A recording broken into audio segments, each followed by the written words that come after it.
Welcome to RV Retirement Redesign, where we are redesigning and redefining. We're redesigning our retirement and redefining RV living, not because we want a cheap way to survive, but because we want to thrive in this new season of life on our terms.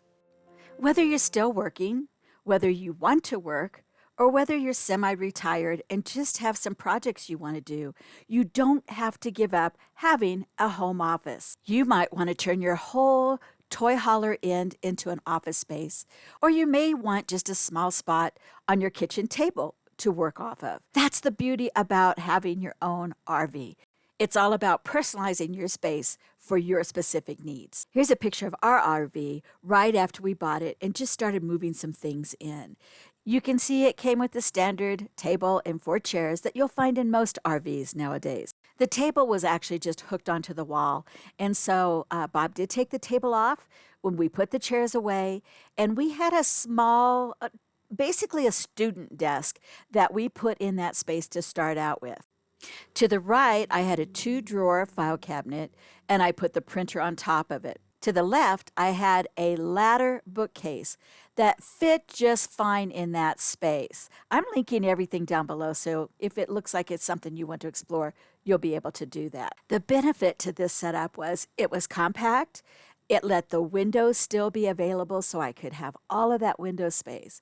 The drawback, there really wasn't a lot of workspace, and I needed to have more space. So the next step we went to was to replace the desk. We purchased this desk from Ikea, and I love it. The arm actually can go on either end of the desk, and it pulls in and out depending on what your need or your usage is. And it fits perfectly in between the love seat and the L-shaped bookcase. Now that meant I lost the space for that 2-drawer file cabinet. So I replaced it with one that had 1 regular size drawer and 2 smaller drawers, which I actually find to be much more functional. Now you can see I use my most prominent 3 cubbies for some storage. I have a cover I put over it, and voila, it looks nice in my living room, but it's still very functional. When I moved out of my traditional bricks and mortar office space, I actually had a lot of supplies that I still had, and I had this hutch that I had over one of the desks in the office. So in order to be able to really utilize the space, because I am still working quite a bit right now, I put the hutch on that desk. I painted it gray so it would go with the interior color. I took the back off of it because I did not like it being closed in and it being so dark. So now the light comes through. I have lots of storage space.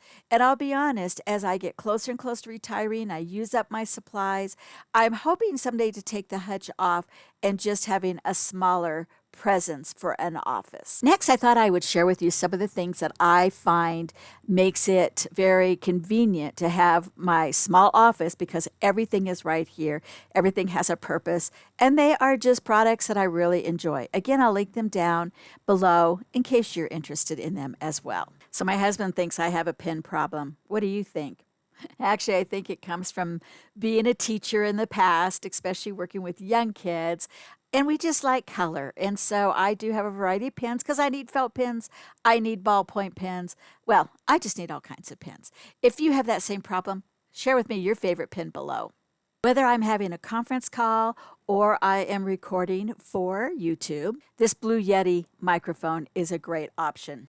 This desktop whiteboard is a space saver and a time saver. Use your preference of pen, wet erase or dry erase. It's got a little slide out tray that you can put small objects in to keep the clutter off your desk. Sometimes I find I need to use full headphones, and sometimes I can just use earbuds or these wireless headphones. Both of these are actually from Impow, which I have found to be a really great brand that works wonderful for me. They're inexpensive, and of course, you can get them from Amazon in 2 days. My keyboard and mouse are both very thin, and they are connected wirelessly together, which I really love. I have a desk protector that's gray on top of it, again, to kind of bring those colors together. But I also have a clear one on top of the gray one.